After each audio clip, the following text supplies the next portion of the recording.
Hello, everyone. Phil Lee returning with another episode of Civil War Chat. Today is Thursday, the 17th of February, 2022.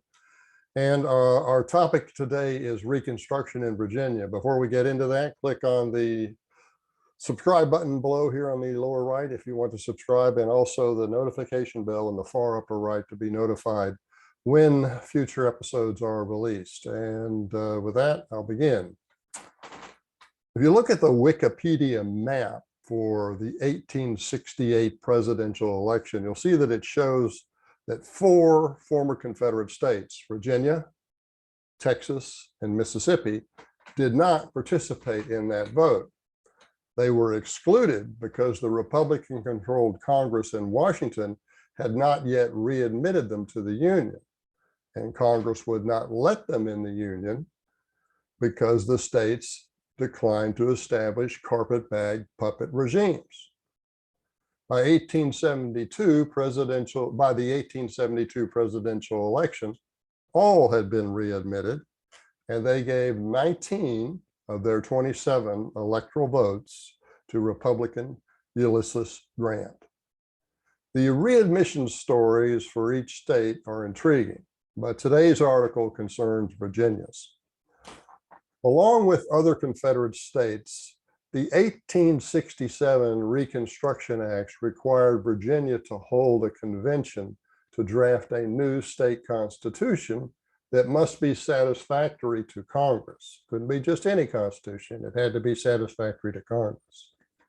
Until then, the state would be under martial law, which meant that military courts would ultimately decide all disputes, including those between blacks and whites. Now, there could be civil disputes settled, and if the military had no problem with that, then that's fine. But if they did, well, they could just overrule any civil court ruling and rule for themselves.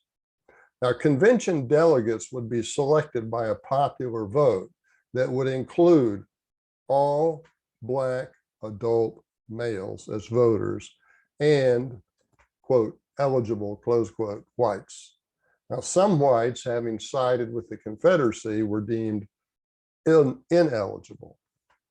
Considering wartime casualties, Virginia's whites accounted for no more than 55% of the state's population.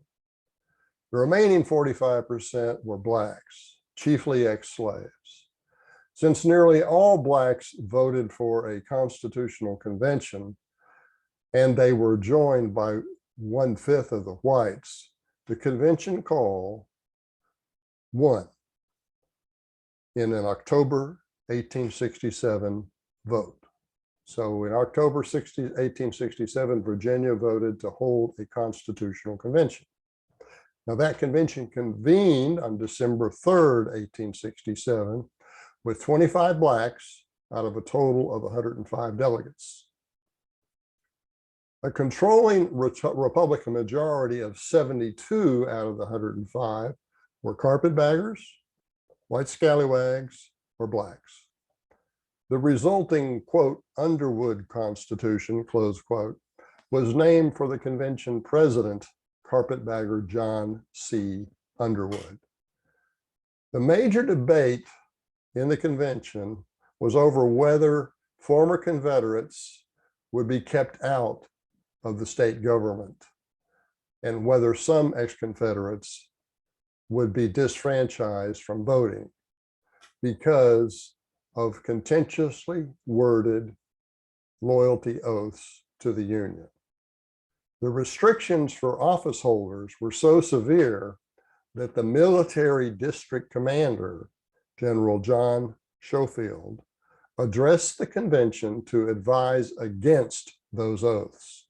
He said, quote, "You cannot find in Virginia a full number of men capable of filling office who can take the oath that you have subscribed," close quote. Nevertheless, the convention adopted the Constitution with the integral oaths in April 1868. Now, the next step was to get the voters to approve it. Virginia Republicans took more than 2 years to submit the Constitution for a ratification vote because they knew Virginia would reject it. They held the state in limbo under martial law during the 1868 presidential election so that Virginia could not vote against the Republican candidate, Ulysses Grant. In February 1869, congressional Republicans tightened the martial law by requiring that all office holders in the state take an ironclad oath, the one I stated above, stating that they had never fought for or given aid to the Confederacy. General Schofield's successor, General George Stoneman, reported that only 13% of the 2,500 men that he and Schofield had appointed to office as military commanders, only 13% of that 2,500 could take that oath. Thus, conditions in Virginia would become chaotic if the state could not somehow restore civil government and get in place of the military rule. Fortunately, a committee of 9 Virginians had been working to broker a compromise. After the 1868 election, they visited President-elect Grant and other leading Republicans in Washington. They argued that they could get the Carpetbagger Constitution approved in a plebiscite if Virginians were permitted to vote separately on the disfranchisement oaths. In short, they were willing to let the state adopt universal Black suffrage if the voters would be given a chance to turn down the disfranchisement of former Confederates. They didn't want a situation where you had universal Black male suffrage and you had a sharp cut in the number of whites who would be permitted to vote. So they wanted to compromise. Okay, let's let all the Blacks vote, but we got to let a significant number of the whites vote as well. So a month after taking office, which he did in March of '69, President Grant asked that Congress authorize a bill to let Virginia and Mississippi voters submit separate ballots for their carpetbag constitutions and associated disfranchisement provisions. Virginia's vote was to come first on July 1869. On July 6th, 1869, Mississippi would not come until after the November elections were done, but that's another story and a good one. Although Robert E. Lee was not a committee of 9 member, he visited Grant on May 1st, 1869, about a month before that July 6th vote. According to historian William Heseltine, he told Grant that he, Lee, favored both the 15th Amendment, granting Blacks the right to vote, and the upcoming July 6th ratification vote. He saw, quote, he saw no, quote, prodigious harm in permitting Blacks to vote. Although Lee's chief biographer, Douglas Southall Freeman, did not believe the two men discussed politics on May 1st, as Heseltine says, he did indeed believe that Lee favored Black suffrage in exchange for a plebiscite allowing Virginians to vote separately on the Constitution on one hand and its proposed disfranchisement regulations on the other. When passage of the Reconstruction Acts in 1867 enraged Southerners, Lee cautioned discretion. Whatever the results of such conventions, he urged that whites remain calm, do nothing to stir up anger at the Congress.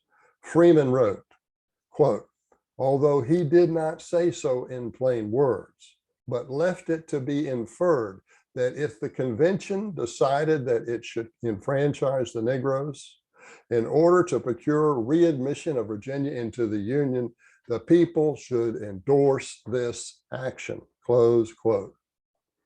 Although Virginia ratified the state constitution and rejected the disfranchisement oaths in July 1869, it was not readmitted to the Union until January 1870 because some Republicans wanted to renege on the deal. They still wanted to require the disfranchisement of former Confederates, take away their votes. Meanwhile, while all this is going on, Virginia remained under martial law. But General Stoneman had been replaced by General Edward Canby, who ruled that all of the Virginia legislatures elected in that July 6th election must pass the ironclad oath that they had never served in or given aid to the Confederacy, served in its Confederate Army, for example. Canby knew that if the state's legislature did not ratify the 14th and 15th Amendments, which it would not do if it couldn't meet, then Congress could deny Virginia admission to the Union. Fortunately, when the matter was kicked upstairs to Grant's Attorney General Amos Ackerman, he ruled that the legislature could meet without taking the oath. It did so and ratified both the 14th and 15th Amendments. And then it was a desire to avoid stirring up hostility during this process. Lee did not want to stir up hostility in the Republican Congress. And I think that's why, or at least it's one reason why, he voiced the opinion that the South should not be erecting statues to their heroes at that time. Given the affection he had for his soldiers, I suspect he would heartily endorse memorials today. Okay. As you can see, I've been doing some work on Reconstruction here, but here's what you can do. You can buy my book, Philip Lee, Southern Reconstruction. It's $26 at Amazon and Barnes & Noble, $29 if you want an autographed copy directly from me. Just email me, Phil_Lee, L-E-I-G-H @me.com. And we'll arrange to get you an autographed copy. This book is going to tell you the Southern history of Reconstruction in a way that you're not going to hear it from today's academics. As you can see from the work that I'm doing here, that if you go to the University of Richmond, for example, and ask for and read their analysis of how Virginia got back into the Union, it is so full of bias and misleading statements and deliberately not only insulting, but deliberate attempts to demonize the white Southerner. Deliberate. Anyway, get Philip Lee, Southern Reconstruction, and I think you'll get what you need. Okay, that's our show for today, and thanks for watching.